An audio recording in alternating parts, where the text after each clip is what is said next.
Bom dia a todos os senadores e senadoras dessa casa.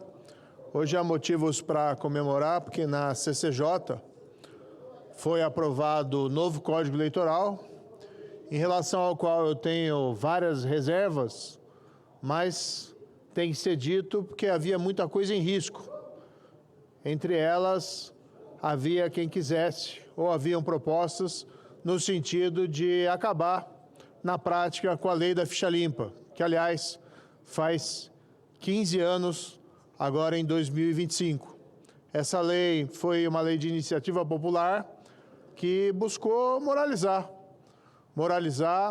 as eleições, afastando do pleito eleitoral aqueles que cometeram crimes, aqueles que, por terem cometido crimes, são indignos de receber o voto de confiança da população.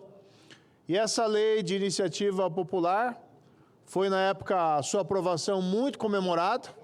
Ela foi testada nas Cortes de Justiça, que afirmaram a sua constitucionalidade, sempre com a finalidade de buscar a preservação da integridade.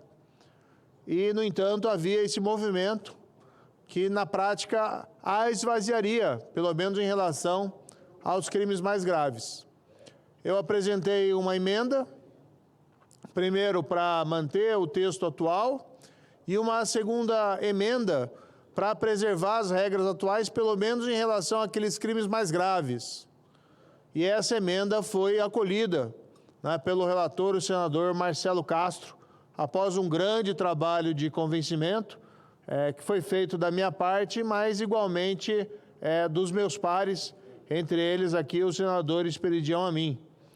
O que nós consignamos nessa emenda é a manutenção da regra atual para os crimes mais graves. Quem for condenado, por exemplo, por tráfico de drogas, por participar de uma organização criminosa, ou, por exemplo, praticar crime contra a administração pública, entre eles corrupção e peculato, ficará inelegível pelo prazo de 8 anos após o fim do cumprimento da pena.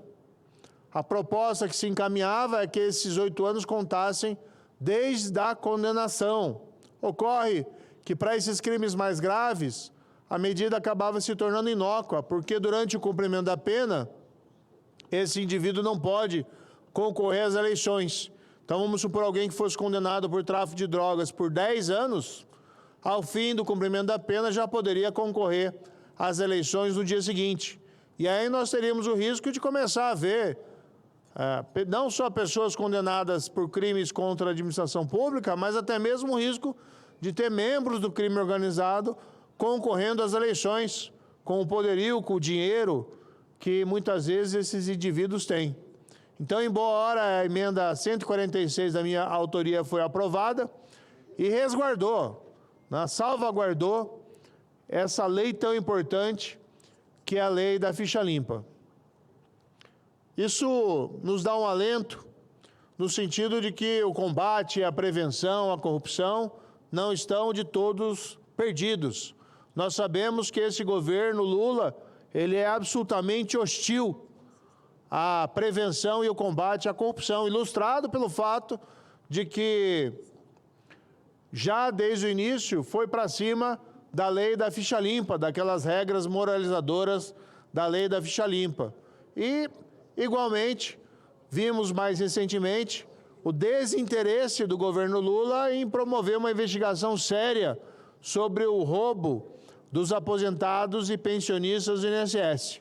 E na data de hoje, no que diz respeito a esse assunto, o governo Lula sofreu uma outra derrota, porque a oposição conseguiu eleger o presidente e o relator da CPMI do INSS, o senador Carlos Viana, e, no caso, o deputado federal Alfredo Gaspar, que, aliás, é do União Brasil e tem experiência em investigação, em trabalho de segurança pública, e aí, com isso, nos dá esperança de que esses fatos sejam efetivamente apurados.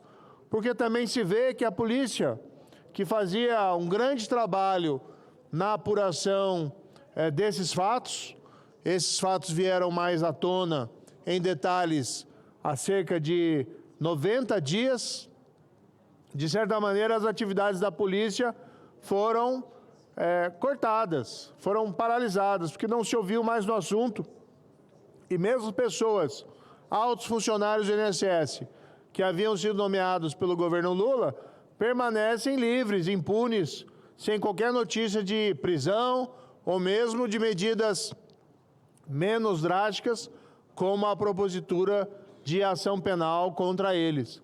A CPMI agora, sim, com presidência e relatoria independente, não controlada pelo governo, tem condições de apurar esses fatos e nos dá esperança de que a justiça seja finalmente realizada. Esses dois fatos na data de hoje nos dão um grande alento.